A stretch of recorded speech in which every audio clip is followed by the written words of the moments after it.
Welcome everybody to our Sound for Video session. Today is the 2nd of August. Apologize that I got that wrong on the original announcement, 2020. And today we have a good agenda with lots of things to cover. So let's go ahead and jump over to our agenda here and talk through things. So first of all, for those that are using the Mix Pre from Sound Devices, there is a new firmware update to version 7.10. And that adds actually some new features, some control locks, so you can lock out the controls on the front. So if you're going to be putting your Mix Pre in like doing a car drop or something like that, where you are going to put it in a car, press record and say goodbye to them while they go do their thing, which I've actually done before.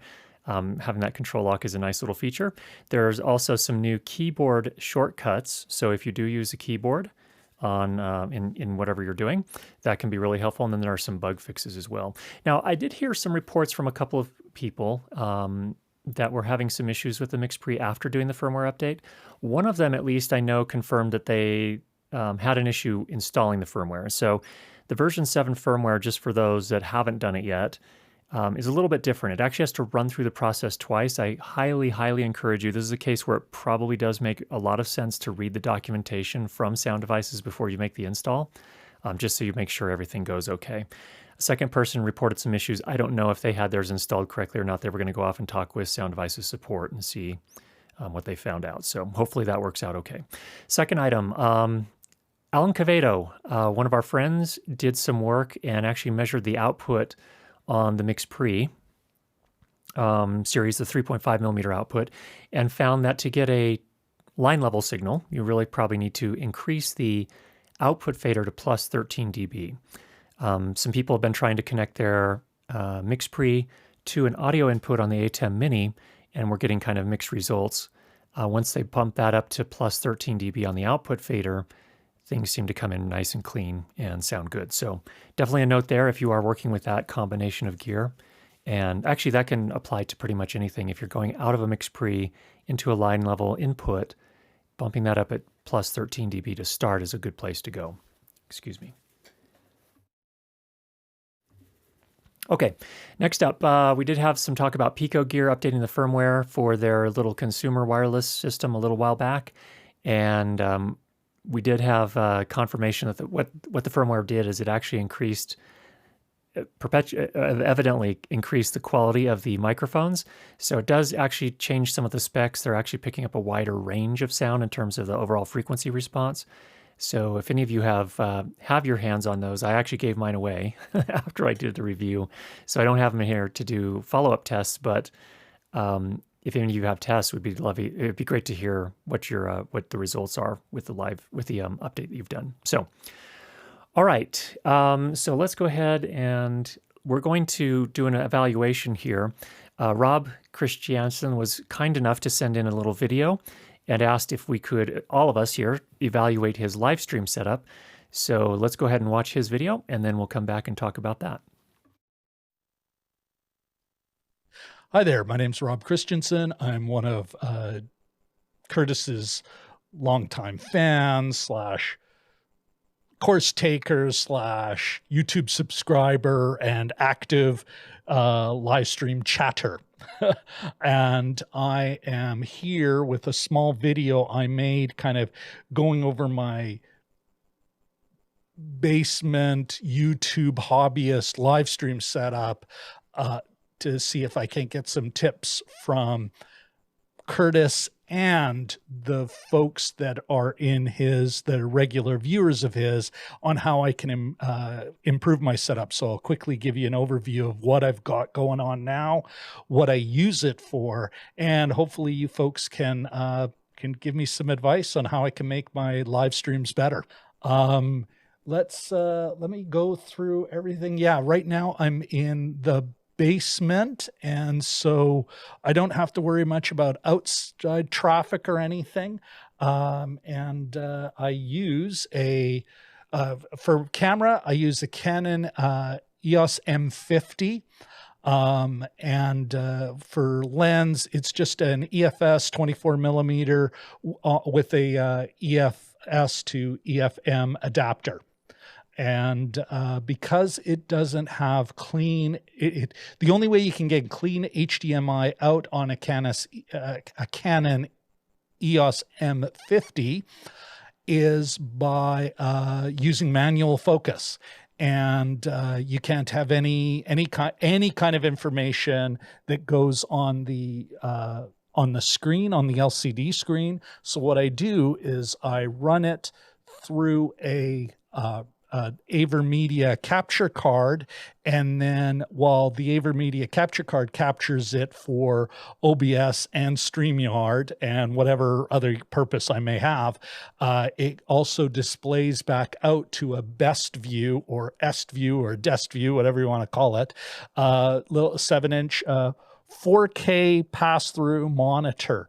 And then I use the focus peaking on that, and that's how I can make sure that I'm still in frame and everything. So I've got that as well. So that's my camera setup. As far as key light goes, over to my left, screen right, would be it's actually a softbox, a budget, like a stupid budget, newer softbox.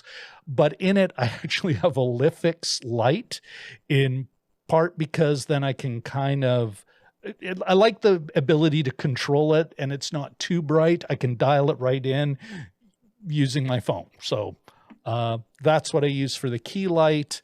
I do have a kicker, and you can kind of tell here, it's just another newer, I really should be sponsored by Newer. It's a Newer 176 LED kicker light. I've got an OTB orange or color, or yeah, oh no, color temperature orange. I got a CTO kind of a screen over that, and I think it's pumping out at 70%, and that's just over here somewhere. And you can kind of see the side light coming in. What else? So that's lights. I use a green screen. So behind me, all of, well, actually maybe 4 or 5 feet behind me is a green screen, and behind that actually is a sound blanket. So I'm hoping to, just take a little of the room reverb off, some of the edge off. So that's behind me. And for lights on my green screen, I've got 2 Newer 660 LED panels with soft boxes on them. So there you go. That's what's going on there. I also have another sound blanket behind the camera. So that's behind the camera. And again, it's just to take some of the reverb edge. I'm also, though, using this is a Newer pod mic, which I find does a great job at rejecting other sound. So that works really, I think, really well for me. And on it is a Clark Technique mic booster, which is like $30 Canadian. I'm here in Canada. So that's part of my audio signal flow. The only bummer there is I have it going into a Behringer Xenix X1204 USB mixer / audio interface. And according to the stats on the Gizmo, it's really kind of the preamps are really nice, actually. They really are quiet. The EIN is, I think, minus 129 dB A-weighted, whereas this thing is minus 120. So it'd be considered low, not ultra low noise preamp. That said, what I find is this requires like a not quite sure SM7B gain, but it does need damn near the same amount of gain, like 50-ish, 50 plus dB of gain. And while my mixer can do that, you're cranking it so high, and because it's a kind of consumer level budget deal, you dial it in so much that it, like one little movement, and then it's like peaking. So I got this anyway, just to give myself a little more flexibility on the mixer. And I still think it sounds pretty good, again, for a live stream. And I can always put a little noise reduction in audio afterwards. So that's we're working on my signal flow into StreamYard. I also have, I've got a Chromebook in front of me, and it does a couple of things. One, I run a mix through Epidemic Sound. I pay for the commercial license so that I don't have to worry about copyright strikes or anything. And so I've got a mix of favorites that is just forever playing throughout the stream. And you can see as I will move the faders, I really do like faders.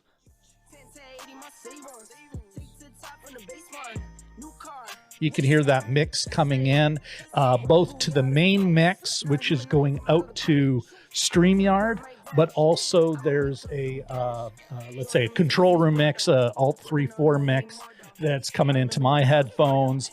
So that's part of the signal flow. Now we'll bring those back down a bit. So that's where that's going.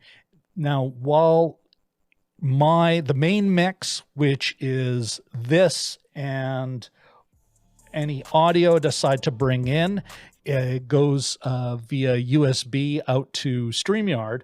There is, I've also got a control room out and a USB out to my Tascam DR60D Mark II, so that I actually have a local recording of what I hear in the headphones, which will be my co-host talking to me, as well as this audio going out and the music when I'm playing it. And I haven't quite figured out how to, isolate it, his track, my track, then music.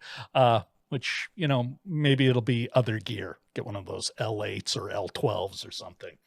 Anyway, that would be something I'd love to hear back from everyone on. So that's kind of, where am I on my checklist? Okay, that's gives you an idea of where I'm coming from. The recorder, did I complain about the headphones? The reason I got these headphones, I prefer Samson SR. These are the SR950 open backs, and I've also got the SR850 closed backs, which I use for mixing. And what I found though was, if I was wearing them in stream, and I'll show you what I mean.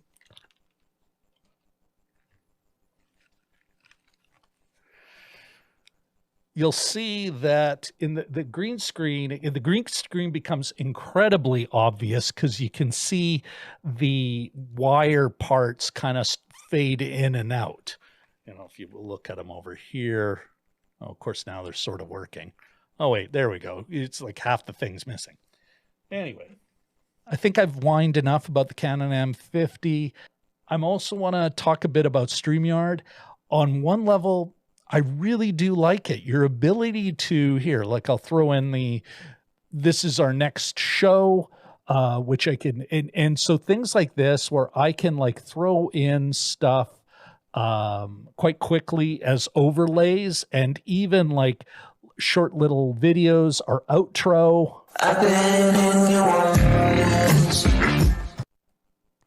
That I can quickly throw those up. Like if I pre-plan it, I feel like I'm producing a little TV broadcast.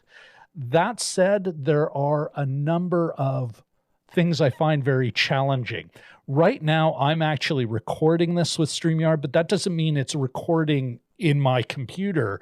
And so you can get weird things. Like, I might end up, I won't know until I actually download the recording, but what happens between my home and the internet and StreamYard, I can end up with a recording where I've really artifacted and everything, which I find very frustrating. And there's no way of monitoring. They don't have a system set up so I can actually monitor the signal and kind of go, okay, I'm coming in like crap. That just seems ridiculous to me. Anyway, let me check my checklist. I think that's about it. So yeah, first of all, Curtis, thank you very much for letting me go through my setup and whine about it. Anything anyone can suggest, and I'll take bouquets as well. never have a problem with bouquets.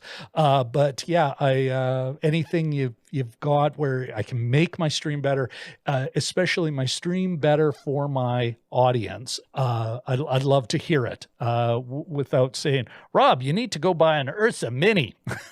Because yeah, that's not happening anytime soon. All right, I think that's about it. Bye. Okay, Rob, thank you so much for sharing all those details. That's really helpful when we get like all the background information, behind the scenes footage, pictures, stuff like that. So that's super helpful. Thanks so much for doing that. A couple of thoughts. First of all, I think you should buy an Ursa Mini. Just kidding. I don't think you should. And that's coming from someone who owned one. But there are a few things that I want to talk about. First of all, let's talk about, first of all, audio, and then we'll come back and talk just a little bit about lighting and some other things. So first of all, on your intro, when I watched for those that haven't seen one of the sample live streams, I did put a link in the description. You can go watch that later. But one of the things I did notice, Rob, there that may kind of add up just a little touch of professionalism is on the intro, if there's any way you can fade out the audio a little bit more so it's a little smoother coming into your voice, that would be a little thing you could do there. On the also on that sample or the actual live stream, I went and watched, and there was a little bit of crackling in the audio from that. I don't know if that was StreamYard, and I suspect it might be StreamYard. So just a little something to keep in mind. And I've had similar issues with StreamYard. It feels like when it cuts out, you do get some of that crackling. And even if the video still looks fine, and I should say fine, it's a little bit crunchy, but that could have been StreamYard. And I didn't hear it in this video that you did here, so I assume it's not your signal chain. So I think you're all good on that front. We'll talk about StreamYard a little bit more in a minute. I think your room seems really well controlled. Those sound blankets are doing a nice job, and that in combination with the pod mic, I think suits your voice pretty nicely. You asked a question about whether or not maybe you're going a little too heavy on the de-esser, and I didn't notice that. You might back off just a little bit and see. A lot of times what I find is when applying effects of any sort, what I do is I generally kind of ease into it until I start to hear it take effect, and then I just back off a little bit. And you might try that a little bit on yours as well.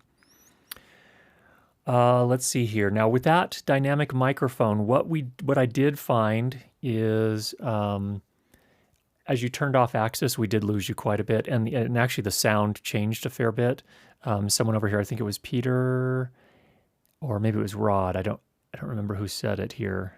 Apologies, I can't keep up with the chat here.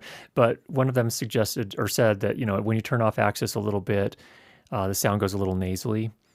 So just something to keep in mind there. And I think one thing you can do to help solve that problem is if you can have your notes somewhere where you don't have to turn off Axis of the mic so much. And actually, you could potentially change the position of your mic a little bit. It's hard to tell, obviously. Being there is the best way to do it, but you might angle your mic a little bit differently so that even when you do turn, you're not going to be quite as off axis for the sound. So that's a thing to consider as well. Music, that's great.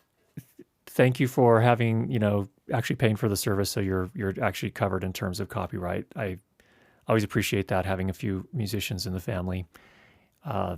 That's appreciated. So thank you for doing that. But I think it sounds great. If I think that the format of the show that you're doing lends itself to music behind. We don't typically do it here. This one's a little bit more education oriented versus a casual conversation about overanalyzing films. So we don't generally do that here. But I think it does fit the format of yours. Obviously, tons of gamers, when they're doing their gaming or playing or streaming music at the same time. So I think it fits really nicely. So those are my thoughts in terms of audio.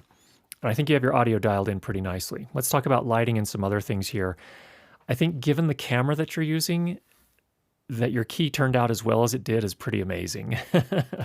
I find it really hard to pull a good key when you're using a camera that is, I'm assuming the HDMI output is 8-bit, probably 420 chroma subsampling, and it is really tough to pull a key on something like that. So with those headphones, I hate to do this, but I really probably not going to get any better with that camera is my guess.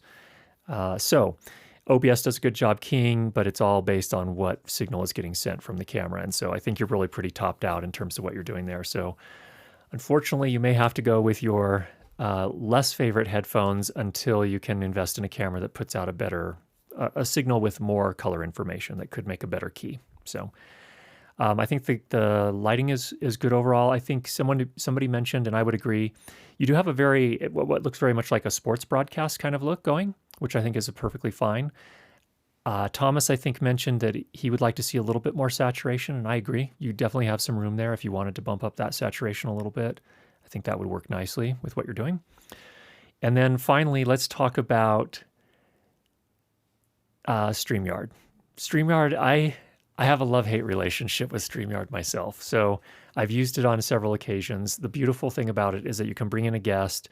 You have the ability to add, lower thirds, bring in viewer comments or chat comments. It's really nice. There's so many things that are nice about it. Things that are not so great about it, it only all the streams are downsampled to 720p and not in a very good way. It's a little bit crunchy. So for example, even with all of the tearing and other weird artifacting that you showed in the one sample where you cut to the StreamYard footage and then cut back to your OBS footage, even aside from that, it does some other things in its downsampling that just is not great.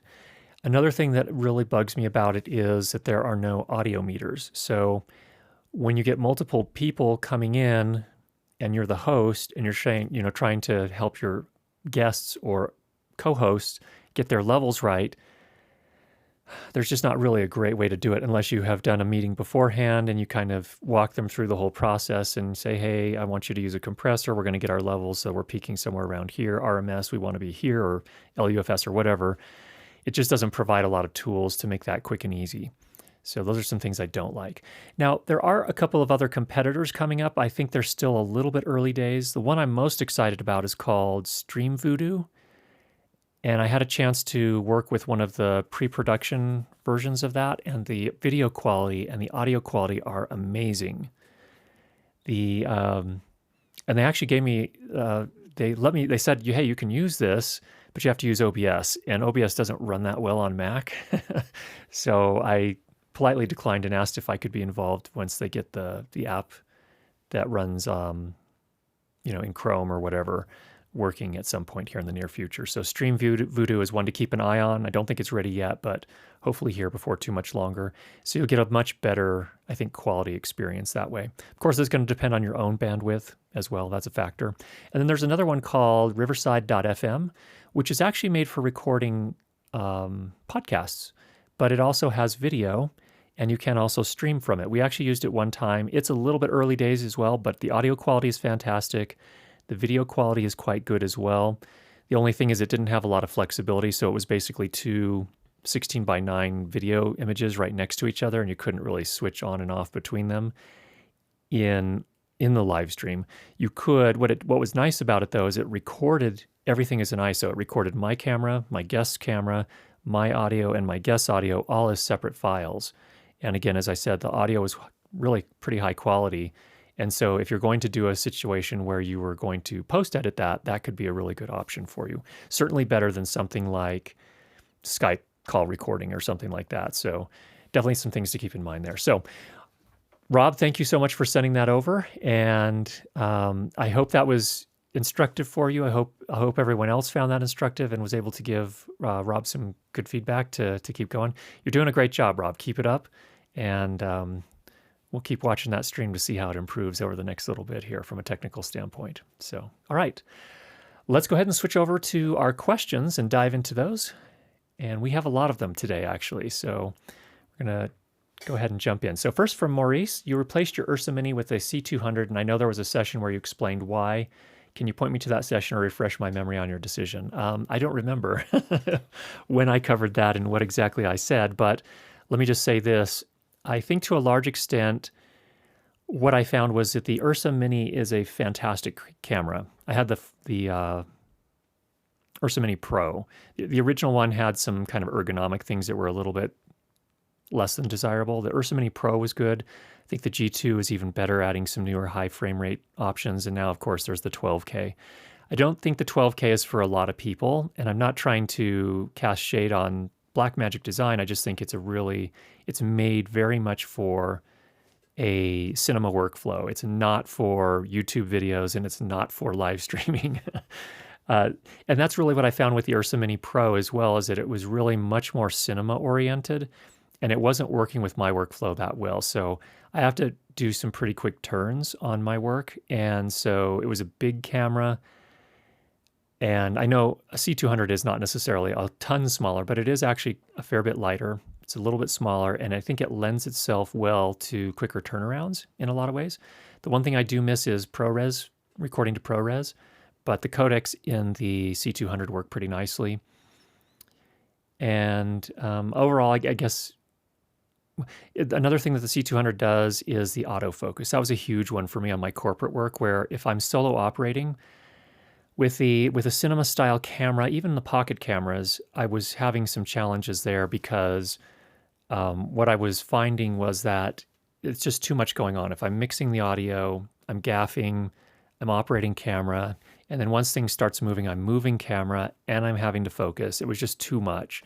And so one of the biggest things really for the C200 over the Ursa Mini Pro for me was the dual pixel autofocus, which works brilliantly. And in fact, that's what we're using for the live stream here is the C200, and that was originally bought to do my corporate video work, but then the pandemic hit, and here we are. So now it's become a streaming camera for now, at least. So anyway, so that's the kind of the explanation, Maurice. Hopefully that makes sense here. Let's go back and take a look. Secondly, I have 2 NTG2s, and several times I've needed a third boom mic for a project. Is there any merit in getting a third NTG2 so they all sound the same, or should I go ahead and get something better? Lastly, I did a project with 2 talent about, actually, let's stop there and answer that. So I'm curious what you all in the audience say here today. My take is no, I'm not as concerned about having the exact same 3 mics when I'm doing a 3-person interview.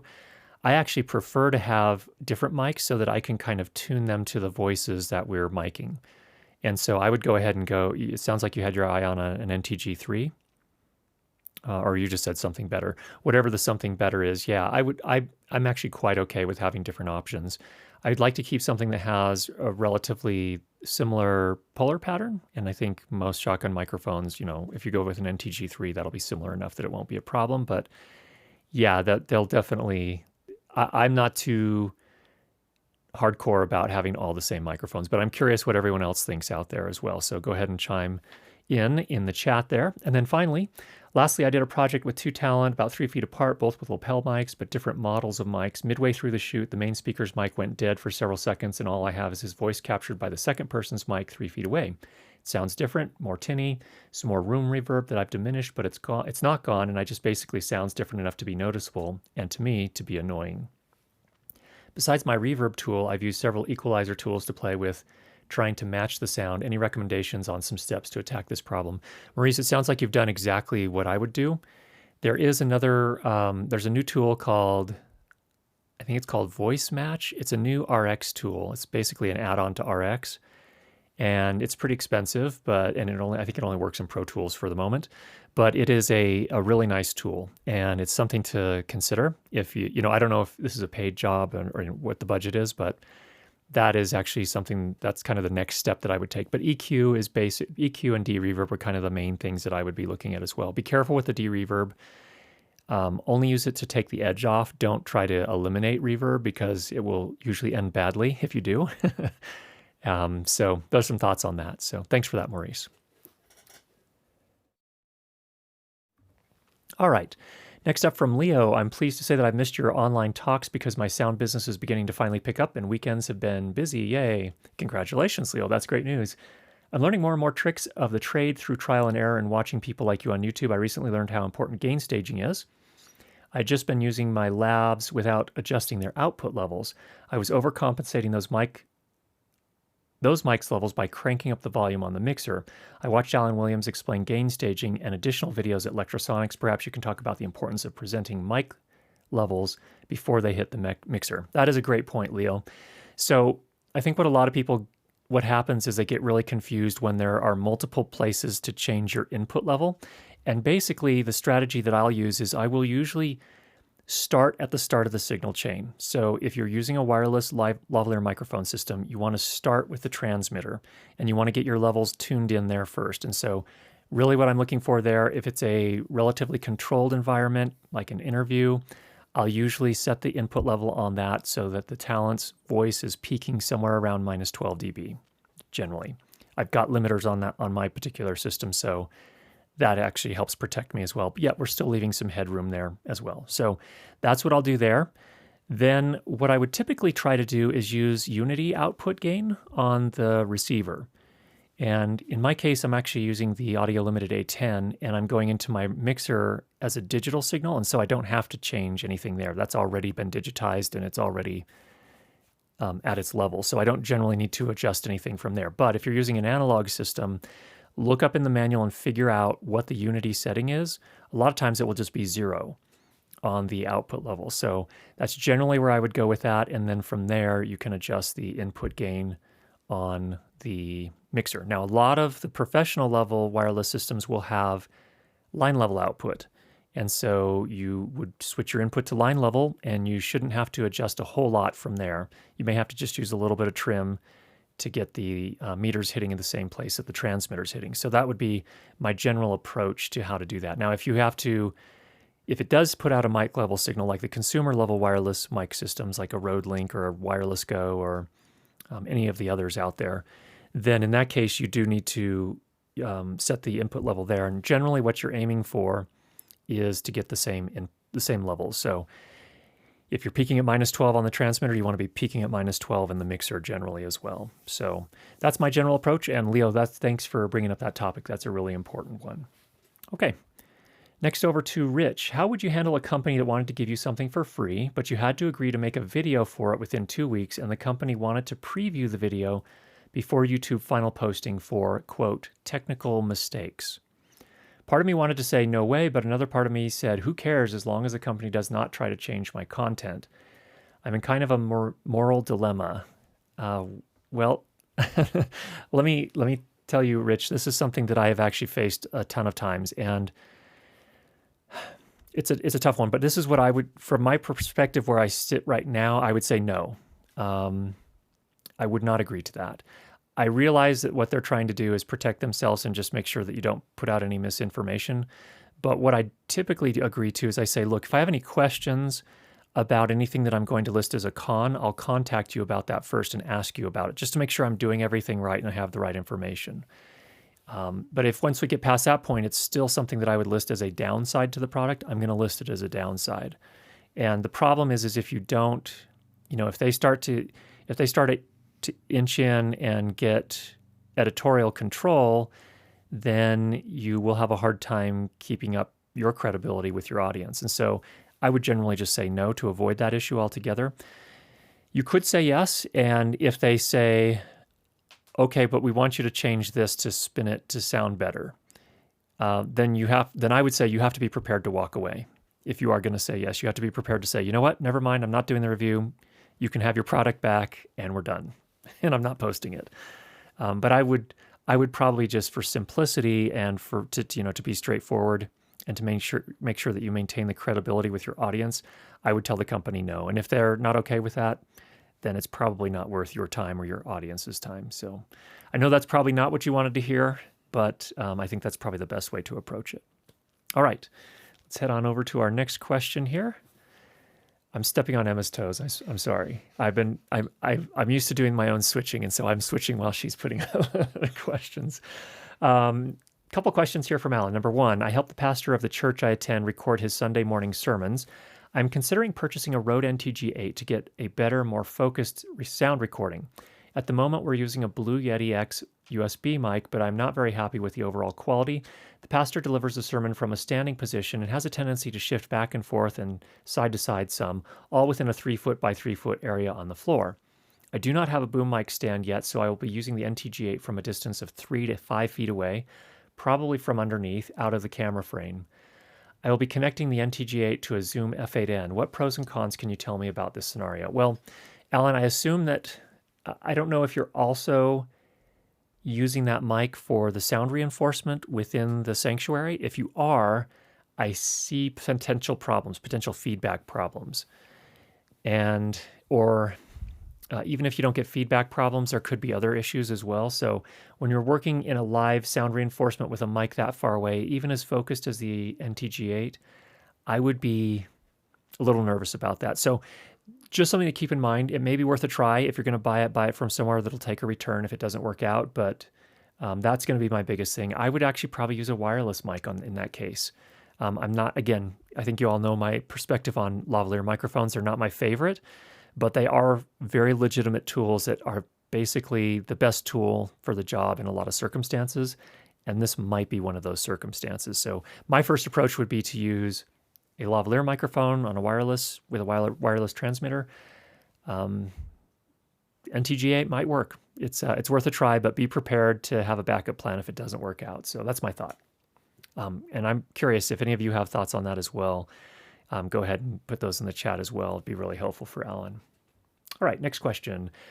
I was streaming live to Facebook using vMix, Zoom F8N, 4K Sony Handycam, and an Electro Voice RE20 using a cloud lifter. I was getting quite a lot of noise, static type noise in my headphones. I had to turn down the gain on the Zoom to practically 0 in order to reduce the noise, but it was still there, only more faintly. I changed the mic to a Rode NT1, but I had the same problem. Eventually, I abandoned the Zoom and the two mics and utilized a USB lapel mic, and that worked. I do not know what was wrong with the Zoom mic combination. Do you have any suggestions on where I should start to look? This is where you need to dissect your signal chain. And if it happens with two mics, I am very suspicious of the cable and or the cloud lifter. I don't know if you used the cloud lifter with the NT1 as well, but my number one guess would be the cable. So I would check that cable first. And I can say, in my experience, the number one culprit in most circumstances where you're getting stuff like this is it's almost always the cable. Always check the cable first. And in fact, one thing to consider too, if you're doing work, especially if you're doing it professionally, you need to have extra cables on hand that are ready to go into the mix if you need to. And you need to make sure, test them beforehand and make sure that they're good. I don't know if anyone else has other comments to leave in the chat as well, but that's my first take on it. I would also remove the cloud lifter from that signal chain. I don't think it's really necessary with a Zoom F8N and an RE20. You can get enough gain out of the Zoom F8N, enough clean gain out of the F8N that you really don't need that. And so I would just simplify your signal chain altogether by removing that. Also with the cloud lifter, you have to use two cables to connect a single microphone. So you're also increasing the chances that, or the risk overall by adding another cable in there to potentially add that noise. So those are some thoughts there, Alan. Hopefully that helps for you. All right, next up from David. Do you have any thoughts on the Clippy's EM172 omnidirectional microphone from micbooster.com? And if you want to check that out, go to micbooster.com. It's right there on the front page. It is a lavalier microphone, and you can get it with a variety of different terminations. So 3.5 millimeter, I believe they have an XLR version. They sell it in a stereo matched pair kit as well. David, I've never used them, so I can't speak to how they work in terms of audio quality. It looks like they're fairly affordable. The one thing that strikes me is that they look really big. And for a lavalier microphone, typically I would like to have something a little smaller. But if if big is not a problem for what you're doing, I think it all comes down to how they sound and how well they do in terms of, microphone cable, noise generation, and stuff like that. So I think that could be a good option, just not one I've tried just yet.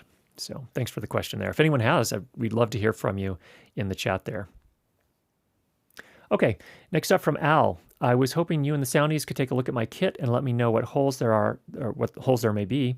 Though I've never done location sound, I've had years of experience as a music composer and post-production engineer, editing audio, sound effects, 5.1 mixing, ADR, re-recording mixer, etc., and wanted to get into production mixing. I was thinking my next purchase would be a recorder like a Zoom so I could record discrete channels from my 552 mixer. The Zoom would also act as a backup in case the 552 failed. Also, I was thinking of some sort of sync device, but a filmmaker friend of mine told me that even big productions still do not use timecode sync. I can't imagine this is true. Your thoughts? Thanks for your help. Let me address the timecode thing first. I think every production is different, and it just really depends. With your experience as a post editor, I don't know what your experience has been there. Although It sounds like you've been mostly on the audio side, so sync is probably already mostly done for you once you get the material. But my experience is it really differs from production to production. There are big productions that are using time code. In fact, a lot of them that are, most of them are, in my experience. And there are small ones that are using it and a lot of small ones that are not using it. So it really just depends. I think what kind of market you're trying to get into is what would drive my decision to invest in timecode gear if you're going to. If you're aiming, if you want to stay out of the indie film world, and by that, film world is huge. There's a huge array of different types of projects. There's a really low budget, like the self-funded passion project kind of films on one end of the spectrum, all the way up to, even $1 million budgets or several $100,000 budgets on the indie film world.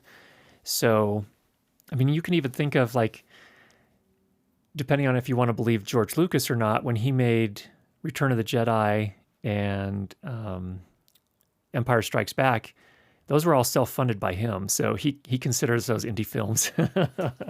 But that aside, if you want to work in the higher end of the market, I think timecode gear is something you'll want to invest in, because that or be in a position to rent it if you need it. But it is something that you should definitely be offering your clients if you want to work in that end of the market. Now, if you're just going to work on, little self-funded things and you're not necessarily getting paid, then I don't know that it would be worth it to invest there. I think a good slate would be a better investment there. So those are some thoughts on that. Let's go ahead and have a look over here again. Okay, wait, let's go back. There are a couple other things we need to talk about there. So in terms of your mixer, you're using a Sound Devices 552 and currently have a Tascam DR70. I do think a Zoom F8 would be a nice addition to that. And that way you could, it would be a much more capable backup mixer for you and recorder. So that's a good choice. In terms of mics, the 416 is great. The MKH40, great. NTG2, definitely would, I noticed you listened to that after the other two, which I think is fine. More as a backup mic or if you need additional coverage. Lavaliers from Saramonic in the Rode kit. So I think the biggest thing, and then your wireless systems, you have a Saramonic Rode Filmmaker kit from the Rode Link system and also Rode Wireless Go. I think that what you're going to find is that for paid jobs, at least, they're going to want something more robust than what you have there. So while you could get, you can definitely do that for the lower budget stuff and for passion projects and things of that nature. Once you get started, once you get into certainly in the higher end of the market, they're going to expect more robust wireless gear, and that's going to be things like Lectrosonics, Zaxcom, WheezyCom, Audio Limited, and other such. So definitely something to keep in mind there. That's where I would probably invest next after your mixer. So definitely some things to consider there. And then in terms of your other gear, Rode Blimp, K-Tech, Avalon, boom pole. That boom pole is great. I have the Avalon, the 150cc. And I really like it. It's been a great pull for me. The 89cc is a little on the short end, so there may be some cases where that's not going to give you enough reach. But otherwise, I think that kit's great there.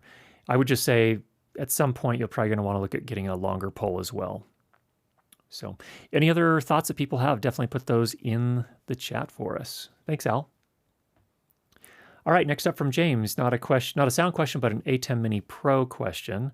I'm thinking about upgrading from the original ATEM Mini. Does the Pro or the Pro ISO just encode and stream the ATEM output, or can you route OBS, Streamlabs, Ecamm Live, etc., or any of those back through the ATEM Mini Pro's encoder? I typically use the ATEM as a switcher, lower thirds and stills into OBS as a source, then add additional graphics, scrolling text, and motion graphics, etc. on top of it via OBS and using the laptop for encoding and streaming. You can feed OBS out of a computer as another HDMI source into the switcher if you wanted to, but I don't think it really does a super flexible routing that it sounds like you're asking for, James. So I don't think it's really going to fill that need for you. But again, if you're just trying to feed a source, if you've got OBS running on one computer and you're doing stuff in OBS and you want to somehow full screen that and send that output into an HDMI input on the ATEM Mini Pro, then you could use that as another source. That's basically the limit of its routing capability. Now, the ATEM Mini Pro ISO, for those of you that hadn't heard, they just announced a new version. The only difference there really is that it streams, excuse me, it can record to disk, it's isolated video inputs. So it can record all 4 inputs plus their audio independent of each other. So that gives you a little bit more flexibility if you do have a post workflow, but if you're live streaming, James, I don't think that's necessarily going to answer the question for you either. So there's some thoughts on what it does. It's definitely the ATEM Mini, despite the name it has Pro in its name, is really a bit more of a consumer device from the standpoint that it's not super flexible in terms of routability. So those are some thoughts on that one. All right, Jeff M. Many times I'm licensing music from a variety of royalty-free websites for use in videos I'm creating. And the way the song has been mastered normalized puts my VU meter in the red and peaking. There isn't any noticeable distortion to the music, just the meters in Premiere peaking into the red.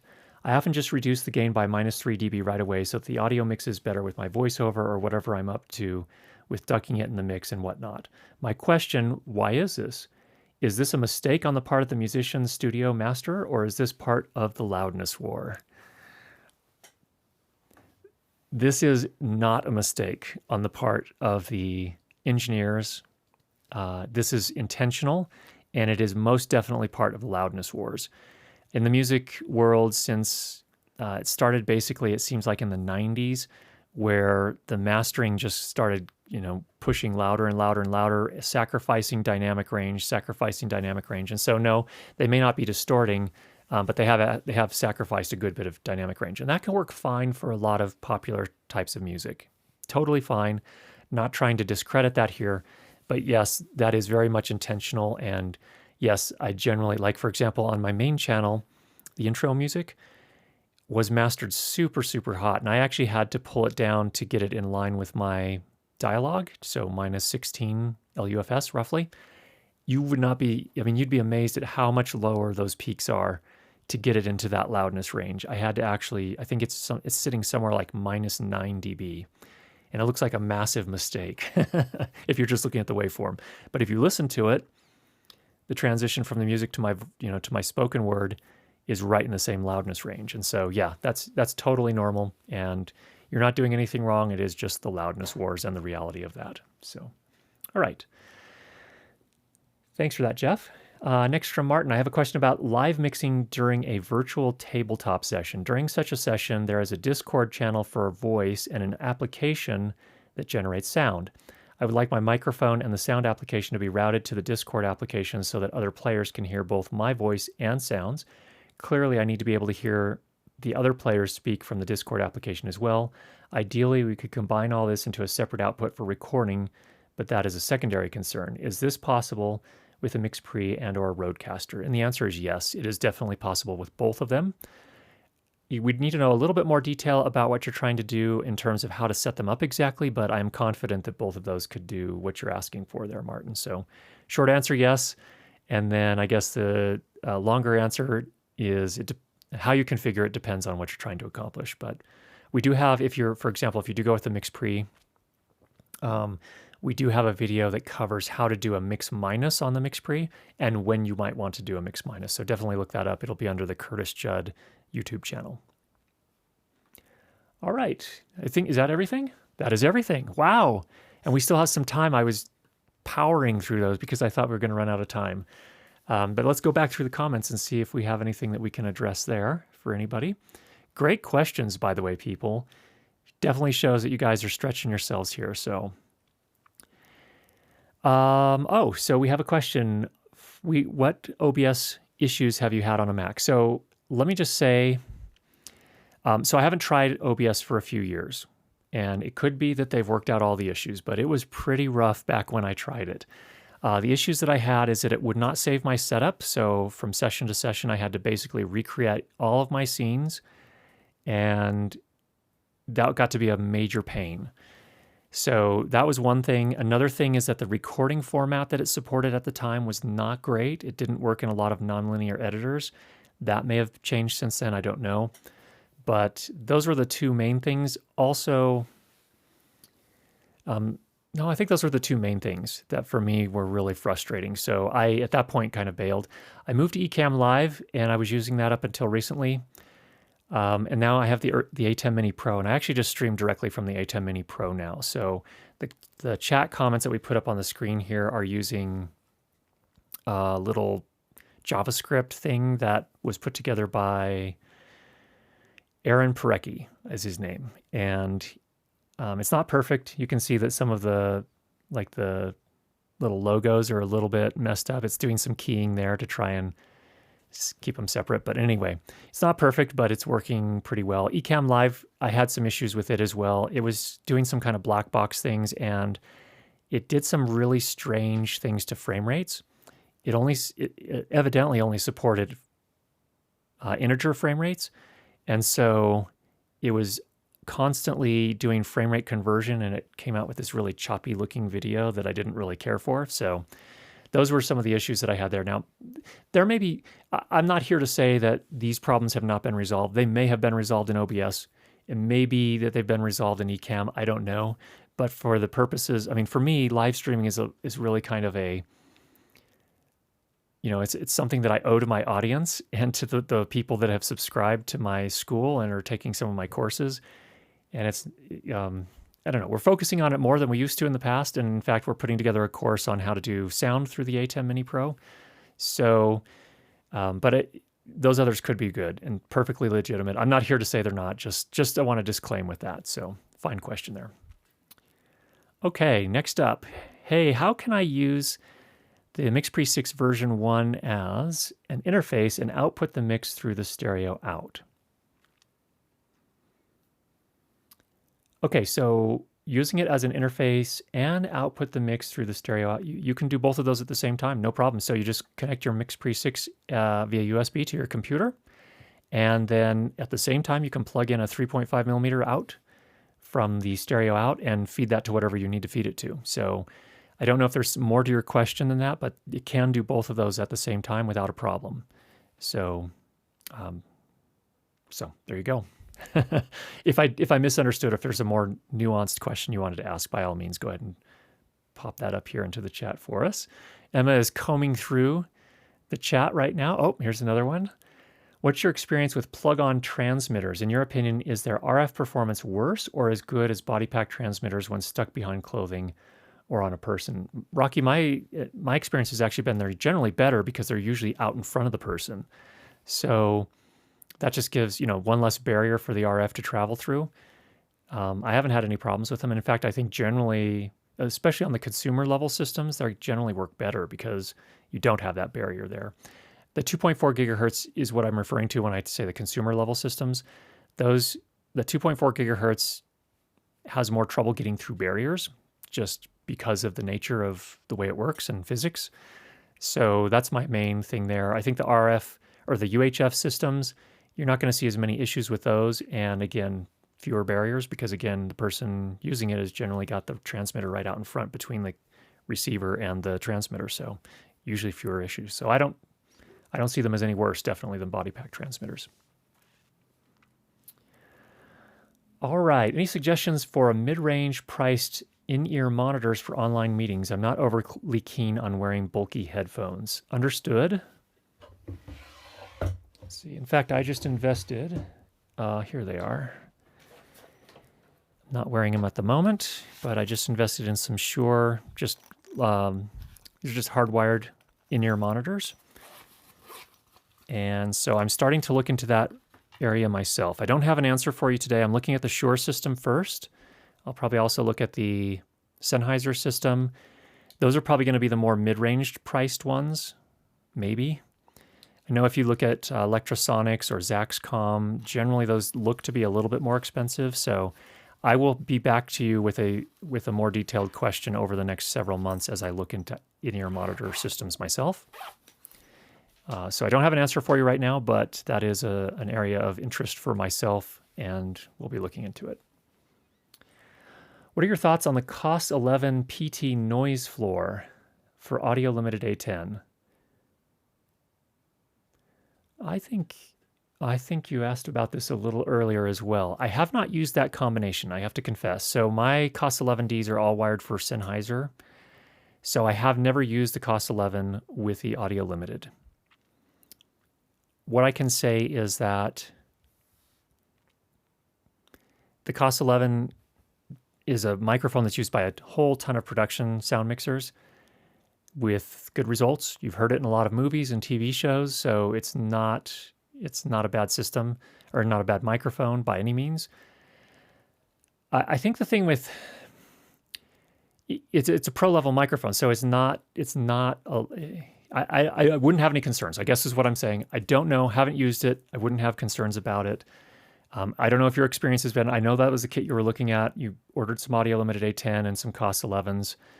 If you've gotten it and you have concerns about self noise performance, definitely send over a sample if you can, and I'd love to take a listen to it and see what we can come up with. But fine question. Wish I had an answer.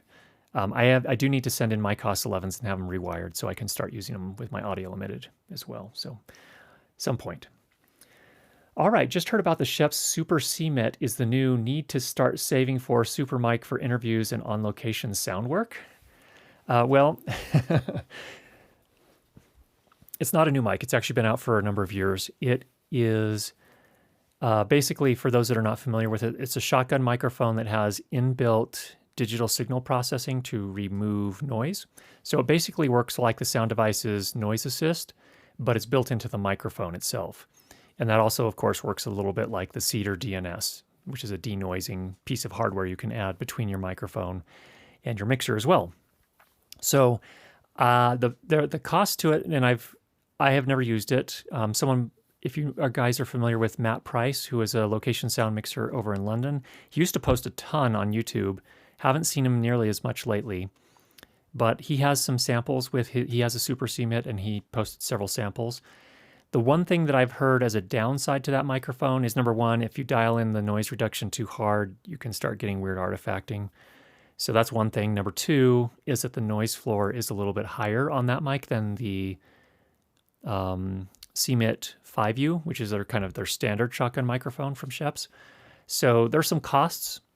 I don't think it's for every situation. I would actually buy a good shotgun microphone, and if you really need the noise reduction capability, which by the way is not really for, I think it's more for live streaming and things of that nature. I'm not gonna use it much in terms of my corporate interview stuff. But if you do need something like that, the sound devices mixers now have noise assist, including the MixPre series. So you could always just apply it there. That's less expensive than the Super CMIT to you.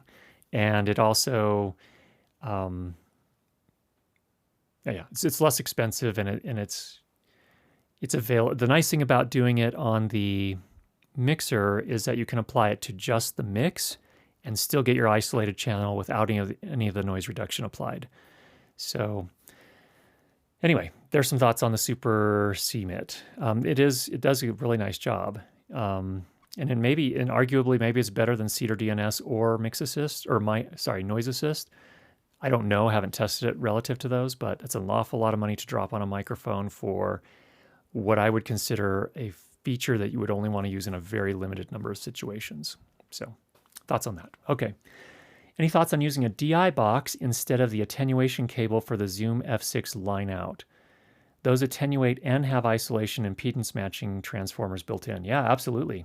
I have not tried it.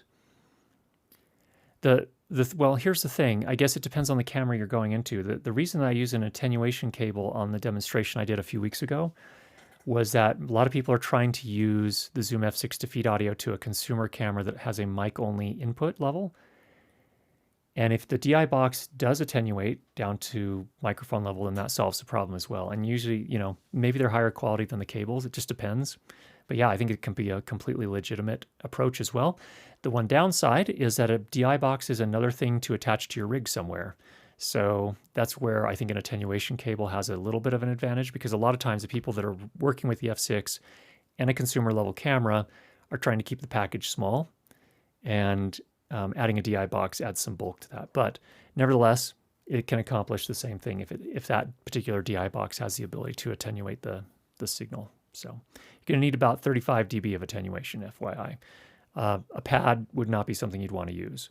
So, okay. How do you like the idea of using digital mixers instead of audio interfaces? So, for example, a Behringer XR18 can be an 18-channel interface, 18 mic inputs with phantom, gate, EQ, compressor, auto mix. Well, I think we're seeing a convergence there, and I think it's really nice to be able to see this happening where you have a lot more options. I think we're also seeing that a lot of the mixers generally, in my experience, didn't have the preamplifiers that were quite as good as a lot of audio interfaces at the same price. So that was always a downside in the past. I think we're starting to see that change. I think a lot of the mixers now are getting much better, cleaner signal paths. And so I think I'm really actually quite excited about that. So we've brought out the Allen and Heath SQ5 a few times on the live stream here, and that's a great mixer and a great example of where you can use what is really kind of made as a live production mixer to also use for recording as an audio interface. So some really great features there. All right, we have run out of time for today, but thanks to everyone who was able to join and ask questions and contribute to the conversation here over in the chat. Really appreciate everyone's input. Get out there and make some great sound, and we'll talk to you all again next week.